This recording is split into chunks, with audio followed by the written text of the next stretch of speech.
Hello, fellow podcast fans and Quest for You listeners. Thank you for joining my podcast. Thank you for tuning into this episode. I'm super grateful that you're here, dedicating some time to me and to my message.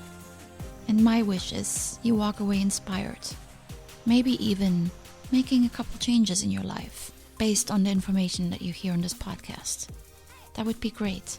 And today's episode is highly actionable. A lot of things that you can take away from. And I hope you do. I'm going to talk about stuff. You see, I used to love stuff. I don't know why. Maybe it was my scarcity upbringing. Or maybe it was the fact that I started my life over again when I came to the US. I'm not a hoarder, but I like to have a safety stock. I don't like to run out. I want to be prepared. I want to have enough for unexpected situations. This applies to clothing, food, and other houseware items. And I used to love shopping. Stores that had discounted items were my favorite. Walking out there with a great bargain after 2 hours of digging felt like an accomplishment. Those times are long gone. I didn't do this a lot, but I still mourn the time I wasted doing it. Today, I rarely set foot in a physical store other than a grocery store. And if I do, I get quickly overwhelmed. Even back in the days, when I loved shopping and hunting for discounts, I always preferred smaller stores. Growing up in the eastern part of Germany, we didn't have large department stores. All we had were small specialty stores with a limited selection. The first time I set foot in a Macy's-type department store after the fall of the wall, I was so overwhelmed I got a headache. And that feeling never quite went away. I still, to this day, cannot manage large selections and endless options. My brain simply cannot ingest so much stimulation at once. I become paralyzed and I don't even know what to look for, and it becomes impossible for me to make a decision. I have walked out many times when the selection was huge. To this day, I prefer smaller stores. Even for my food, I like farmers markets and stores with smaller selections like Trader Joe's. In fact, Trader Joe's is the perfect size store for me. I love shopping there because I don't have to search. There are 3 to 5 short aisles with everything I need, and at most 3 different options for any given food, all one brand. I have my routine route through the store, so I find that I don't even need a shopping list. The store is small enough that I see the items that I need simply by walking past them. Over the last couple of years, I've become more conscious about the stuff I own. I think it started because I became more conscious with myself. The moment I began to pay more attention to inner fulfillment over outside validation, my wants and needs changed. Most significantly, I've become highly competitive with my time. I want to spend it in the most significant way I can, and shopping does not fall into that category. But there's more. Instead of more stuff, I have a need for more space. Physical space that is open and easily overseeable. Space that allows me to think, to grow, and to be at my best. Space that gives me breathing room and inspiration. And with this need for space came a need to possess less, especially things that cluttered that space I so craved. Suddenly, it became clear to me how much I owned that A, I never used, and I mean never. B, I so rarely used that it didn't justify owning it. And C, I didn't need, simply had no need for. An example of things I never used are items that I had forgotten I owned. You won't use something that you don't know you have. That also means that I didn't need it, because if I did, I would have already looked for it. And stuff I rarely used were things that literally just sat around. It either looked good, like decorative things, or it had a sentimental value that I somehow had attached to it. Or it was something I pulled out 1 to 2 times per year for a special occasion. Things I didn't need were often the same things that I didn't use or rarely used. I bought it thinking I would need it, but then it just sat around. Or maybe I used it in the past, but can't completely let go of it. Maybe I'll use it later, so I'll hang on to it, just in case. I bet you have many items in your home that fall into one of these categories. So I want to share with you a few lessons I learned when I began to declutter my life. These lessons were mostly the debunking of notions I've always had and that proved to be completely wrong. However, I will warn you up front. You'll need to give these a try in order to understand what I'm talking about. It's like with love. Until you experience it, you cannot describe how good it feels. Number 1, you need less than you think. I don't know about you, but all my life I was told that a little extra is better. Maybe this was my grandmother's influence, who lived through World War II and extended periods of deprivation from basics such as food.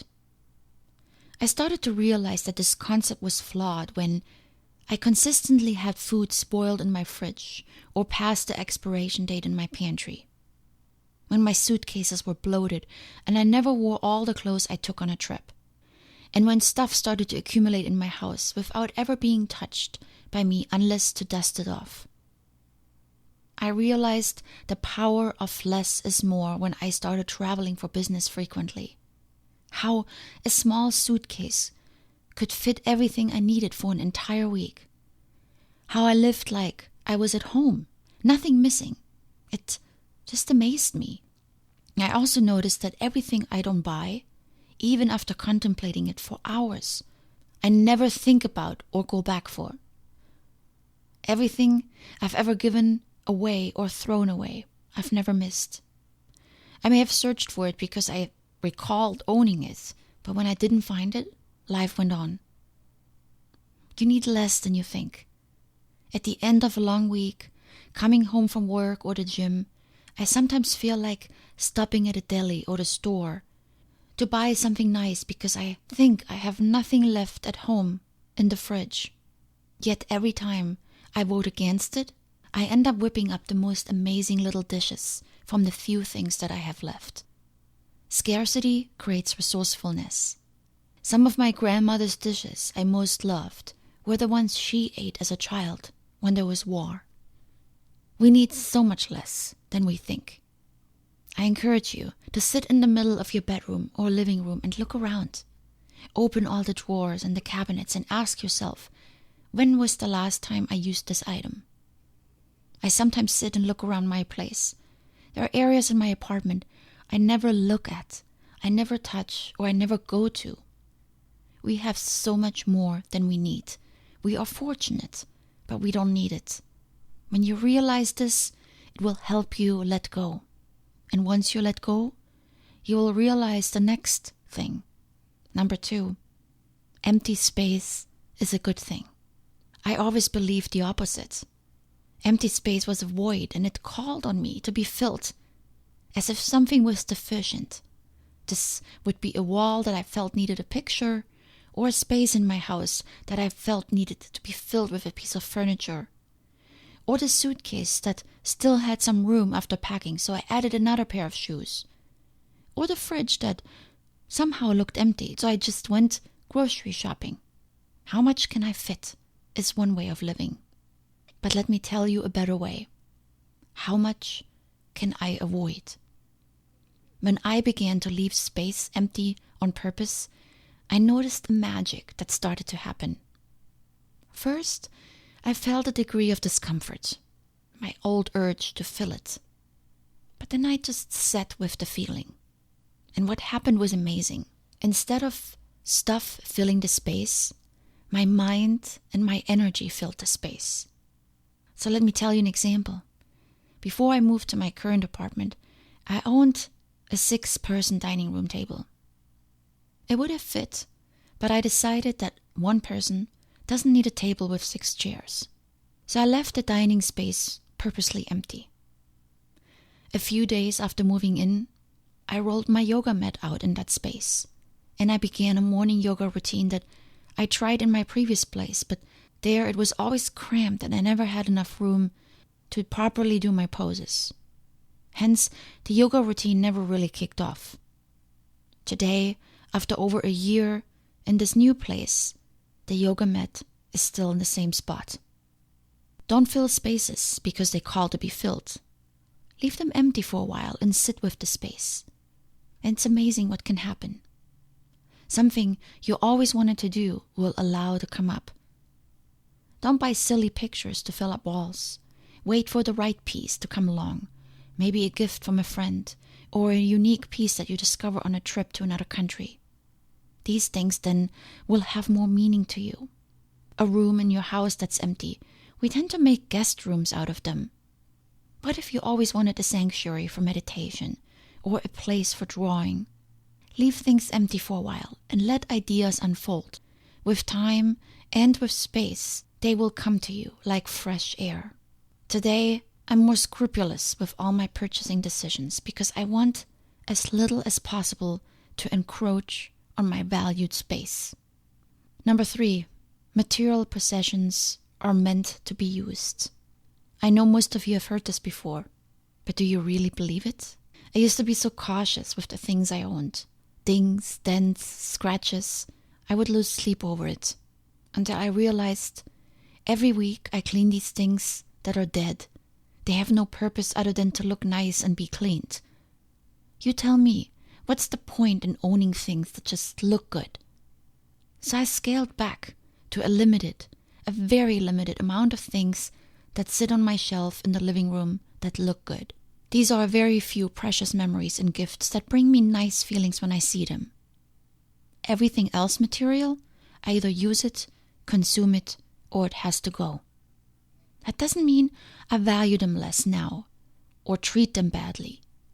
No, I just use them in the way they were intended to, and I don't stress about signs of that usage anymore. This includes my car, which I would lose sleep over in the past. My windows in my car have been smashed 3 times now as of yesterday. And while it pains me financially, I don't fret about such things anymore. And when you begin living this way, something else happens. Instead of buying for quantity or price, you buy for quality. The 50 knives I have in my kitchen drawer, half of them don't even cut or don't feel good in my hand, so I never use them. I recently threw them all out and purchased one very nice and sharp and really expensive knife that I now use daily. I didn't have really 50 knives, but I had a lot. Review your possessions. Where do you have more than you need? Where do you have items you don't use? If you begin to look critically, you will get clarity. Don't throw away for the sake of throwing away. It's important you go through the process, because the process will open up things for you. You start slow, maybe with some clothes, and slowly you move on. Sometimes I go through these waves where I just can't stand it anymore. I look at it and it's just too much and I clean out, like my kitchen drawers the other day. But it feels so freeing to have less. So my encouragement is, declutter your life. You begin with the material things, and somehow, as you clean out the material, it also cleans out your soul, your mind. It creates space for creativity and for passion and for things to unfold. That's the magic that happens when you declutter your life. Much love. Until next time.